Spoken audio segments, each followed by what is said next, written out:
చెప్పిన మాట వాస్తవం కాదా? ఒకవేళ ఏదైనా విషయాలలో వాళ్ళతోని భిన్నాభిప్రాయాలు ఉన్నా ఏ రోజు కూడా కమ్యూనిస్టు సోదరులను అవమానించే విధంగా కించపరిచే విధంగా కాంగ్రెస్ ఎప్పుడన్నా అట్లాంటి వ్యవహారం చేసిందా? ఈరోజు మా కమ్యూనిస్టు సోదరులను ఆలోచన చేయమని నేను అడుగుతున్నా. ఇవాళ ప్రత్యేకమైన సందర్భం దేశంలో దాపురించింది.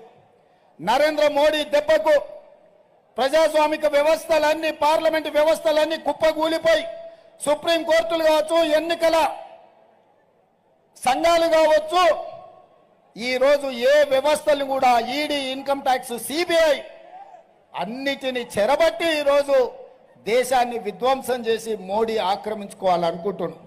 అందుకే డాక్టర్ బాబాసాహెబ్ అంబేద్కర్ రచించిన రాజ్యాంగాన్ని కాపాడాలి అంటే ఈరోజు ఇండియా కూటమి ఈ దేశంలో గెలవాలి.